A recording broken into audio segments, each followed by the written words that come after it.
So if I had to sell my home this year, which is one of the hardest years to sell your home in Texas, this is exactly what I would do, step by step, literally, in order to get the maximum value and to keep my sanity. Most of the time, people lose money with the sale of their home because they skip some of these things. So you're going to want to pay attention. My name's Stephen Harris. I've been a real estate broker in Central Texas for a little bit over a decade. I sell about 50 homes a year. So I kind of know a thing or two about a thing or two. And I'm making this video because I want to see you win. So before you list your house, watch this video because based on my experience, there's some things that I would do differently than most. Step one is find my benchmark. I'm gonna hop on Zillow and look at homes that are for sale near me that are like similar in size and age, all right? I'm gonna find the one that is the best presented, not necessarily the most expensive, right? But I'm gonna find the one that is the best presented house. And then I'm gonna walk my own house like a home buyer and compare it to that house and take care of all the little fixes and scuffs and touch-ups and things that I need to do in order to kind of get my house up to a similar level as that house. So if I've got worn floors and that one has new floors, I'm keeping that in mind. Like the goal isn't perfection or to get like exactly like that house, but the goal is to get as close to the benchmark house as possible. Now remember, we're not competing on price yet. We are just looking at presentation, and that is going to help me determine how I want to present my house. Step two is eliminate the surprises. I don't like surprises, and the hardest part of selling a house is the second negotiation that happens after they do the home inspection. So I'm gonna go ahead and get a home inspection ahead of time, right? I'm gonna go ahead and get the home inspector in there, tell me what's wrong, tell me what's going on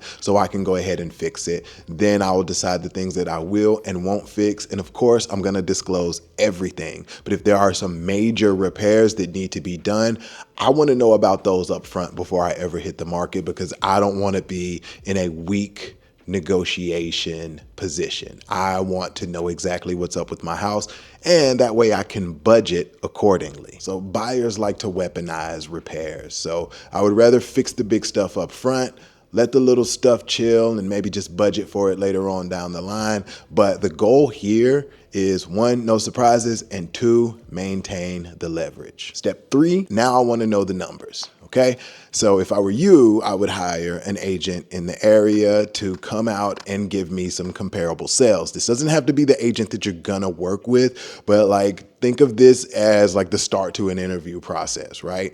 Have them give you the data. Then I'm gonna look at those comparable sales, and I'm gonna be looking for a few things. I'm gonna be looking for the presentation on those. I'm gonna be looking for any trends that I see. Do they all like have new paint, or do they all have swimming pools, or do the ones that sold for the most have a certain type of flooring or appeal that home buyers might like?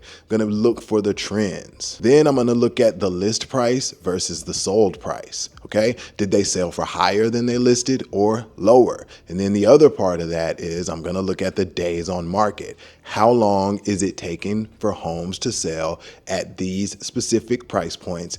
Then I can set my expectations accordingly.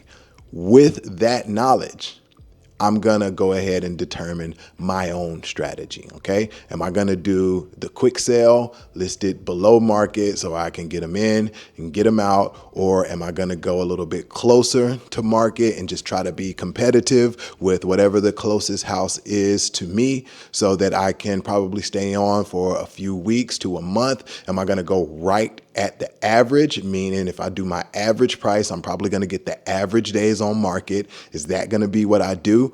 Or am I gonna try to break a record for the neighborhood, okay? I'm gonna use that comparable sales data to inform my strategy. That way, I'm not using emotions later on down the line when it comes to my price and terms. Step four is commit. All right, now that I know all these things, I have all this data, I should know about how much money I'm gonna make off of the sale of my house.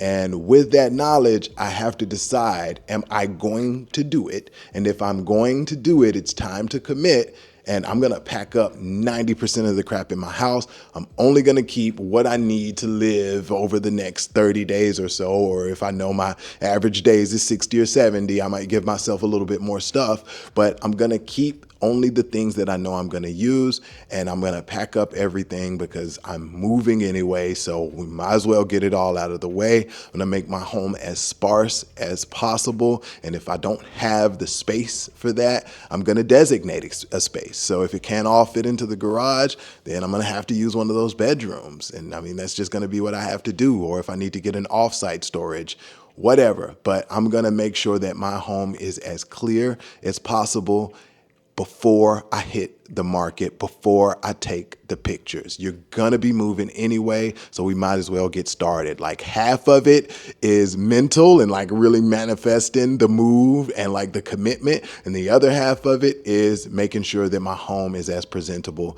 as possible to home buyers that come through. I don't want all my stuff to sway the way they view my house. But it's part mental, part visual, and either way you're moving, so might as well get started if we're gonna commit. Step 5, I'm gonna start to work on my first impression. Landscaping sells. It just does. That's the first thing people see when they pull up to the house. And I'm not gonna let like dusty, rusty grass be the problem. So I'm gonna cut the grass, edge it up. I might get my actual hedges and all of that stuff edged up and done by a professional. I'm gonna refresh the mulch or the rocks or whatever it is that's out front. If I need to like paint some of the wood accents on the front of the house, I'm gonna do all of those things, all right? Because first impressions are everything, and like the front of my house is what's getting slapped up on Zillow, and I want it to stop the scroll. So that is the first thing that I'm gonna spend my time, energy, and effort into doing, is making sure that my first impression is a good impression so I can actually get them in the door. Like I've been with home buyers and we've pulled up to houses and they just saw the front and saw how unkept it was, and they told me, hey, let's get back in the car, keep rolling. That won't be my house, and hopefully it won't be yours either. Now it's time for step 6, hire the agent, okay? This is gonna be one of the most pivotal pieces, but if you did everything right beforehand, then the agent won't kill this deal for you, right? But I'm only gonna go by agents who have 5-star reviews or more. Kind of like me, I've got over 90 Google reviews that are 5-star, and I will fight tooth and nail to keep that rate that way. So that's what I'd be looking for in the agent that I hire. I'm gonna have them come over, sit down, give me the data, give me the comparables, let me know what they're thinking on price, and see if we are in alignment. Also, I'm gonna negotiate hard on that commission. I'm gonna negotiate hard. Now, good agents are gonna earn it. And if you can show your value as an agent, which they should be able to, then it won't be as harsh of a negotiation. But I'm determined to make the net that I want to make off of my house. That is the thing that's going to move me. So I'm going to negotiate tooth and nail with that agent before we ever hit the market so that I can save myself some pennies. That's just me. And if I list your home, we can negotiate back and forth to make sure that we get you in a winning position. Also, if I decided to like not even go with an agent and just sell it myself, then there's a couple things that I would not skimp on. There's other people that I would hire too. And one of the main hires is professional photography. No cell phone pics. Even if you're doing it for sale by owner, no cell phone pics. Like you have to sell it online. People shop online before they ever go in person. More people are going to see it on Zillow than are going to see it riding up and down the street. So make sure that you don't skimp on that. The good thing about having an agent is they should already have a marketing plan prepackaged with video, professional photography, email blasts, calls, like all the things that my team do. Not everyone does those things, but we literally have a 10-week marketing plan where we go hard every single day for 10 weeks to get that home in front of as many eyeballs as possible. If you're looking to sell a home in the Central Texas area and you want a real estate team that's gonna bust their butt to get it done in whatever market, reach out. Link is in the description. Number 7, I'm going to be thinking about timing and launch at this point. So hopefully that agent is telling me like when peak season is,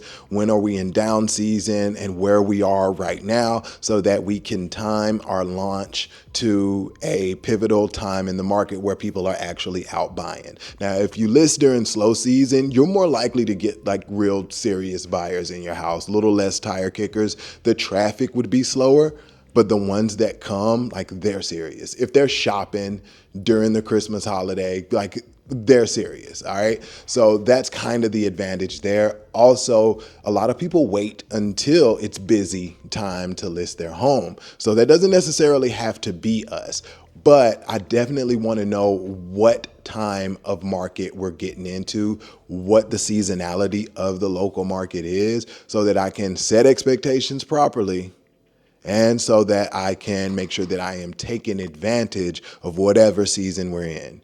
After I have that timing, then we're gonna launch. Your house is the most valuable it's ever gonna be within the first week. So the hope is we launch strong with a good marketing plan. We hit the ground running over that first week. I'm hoping to get a lot of people in and out of the door. I'm not gonna do an open house the first week. I think we should actually do an open house the second week, because one, I don't wanna be all put out of my house if somebody is like not serious about buying.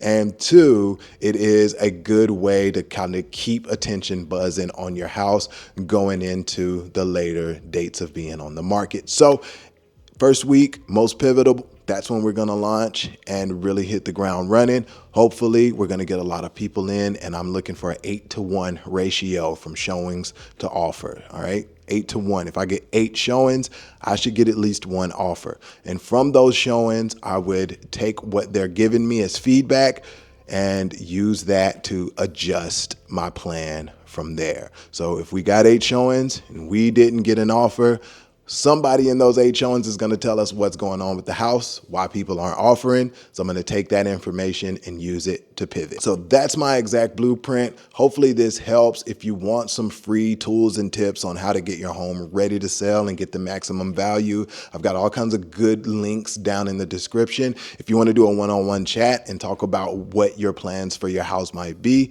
whether you're looking to buy or sell or do both, the team and I are here to help. We use data-driven planning to make decisions that are going to benefit our clients the most. So I appreciate you watching. Check out this video over here. It's actually really, really good. And I will see you on the next one.